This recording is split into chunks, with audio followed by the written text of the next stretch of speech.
TANESCO. Kwa bahati mbaya sana waandishi wa habari nao wamewaziba wananchi wetu ambao ndio wataalamu wa hapa. Lakini kwa lugha nyepesi ni kwamba nimepata taarifa nzuri sana kutoka kwa mkurugenzi mtendaji wa shirika la TANESCO, ndugu yetu Twange, na ametueleza namna ambavyo shirika limejipanga vizuri kutoka kwenye uzalishaji, usafirishaji na usambazaji wa umeme wenyewe.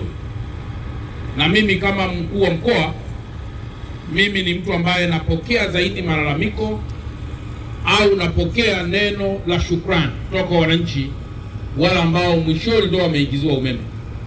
Na kwa Dar es Salaam nimepewa taarifa kwamba watu walioingiziwa umeme, watu wafaidika na umeme huu ni zaidi ya wananchi milioni 1. Na kwa mantikio nitoe rai kwa ndugu zangu watumishi wote.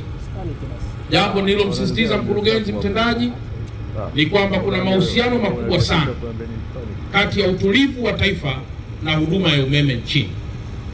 Kuna mahusiano makubwa mno kati ya kinachoitwa usalama wa taifa letu na huduma za nishati kwa taifa letu. Umeme usipokuwepo leo, kuna mambo mengi yatalala. Mahospitalini tutapata huduma, lakini zaidi uzalishaji utapungua, taifa litaingia kwenye migogoro na mambo mengine. Kwa hiyo tumesisitiza kwamba ni muhimu tuendelee na juhudi hizo, tukifahamu kwa dhati kwamba pesa hizi ambazo zinakuja kufanya miradi hii mikubwa, zimo kodi za Watanzania, lakini zipo pesa kutoka kwenye vyanzo vingine ambavyo Mheshimiwa Rais wetu anaweza kuvitafuta kutokana na mahusiano makubwa aliyoyajenga kati ya taifa letu na mataifa mengine. Kwa hiyo pia tumesisitiza TANESCO kuendelea kuwa faraja kwa Watanzania. Miezi au miaka michache hapa nyuma, Watanzania wengi walikuwa wanalalamika kuhusiana katika sana kwa umeme. Lakini leo nikienda kwenye mikutano ya hadhara, kila anayeniuliza swali aniulizi tena kuhusu TANESCO. Manake hii ni jitihada kubwa, jitihada nzuri zinazoonyesha kwamba ninyi watumishi mmekuwa ni nguzo kubwa ya kuunganisha nguvu zenu na kumsaidia mkurugenzi mtendaji kutafsiri taswira taifa na maono au malengo ya Wizara ya Nishati. Kwa dhati kabisa, kama mimi mkuu wa mkoa, nimefurahi sana kuona maendeleo makubwa haya, na nitaendelea kumjulisha Mheshimiwa Rais wetu kwamba TANESCO ya jana na ya juzi si TANESCO ya sasa.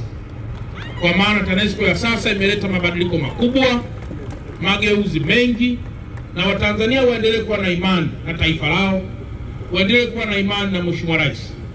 Hizi transformer tunazoonyeshwa hapa ni transformer kubwa na za kisasa, na ambazo zimelenga kupunguza na kuondoa kabisa tatizo la upatikanaji wa umeme hapa nchini. Na kwa mantiki hiyo, jambo langu la mwisho kabisa, nafahamu na ninyi mnafahamu kwamba tarehe 29 ya mwezi huu wa 10 taifa litakuwa na uchaguzi wa kuchagua rais, madiwani na wabunge.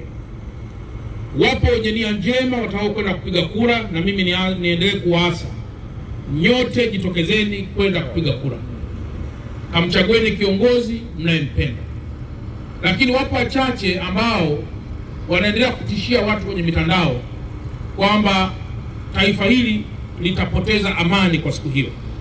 Nimemweleza mkurugenzi kwa bold message, kwa bold words, kwamba sisi serikali tutashirikiana na yeye kuanza kulinda miundombinu yote ya TANESCO dhidi ya mtu yoyote anayepanga jambo lolote. Lakini mbili, naendelea kuonya kwamba Dar es Salaam sio mkoa wa majaribio. Huu ni mkoa ambapo taifa limeweka vitu vingi, limewekeza. Hatuwezi kuruhusu hata kidogo kichaa mmoja wa akili akajizima data ili kuweza kufanya uharibifu. Akijizima data tutamuasha ili aweze kupata network vizuri ya namna taifa linavyo operate, na anachokitaka na sisi tunakitaka.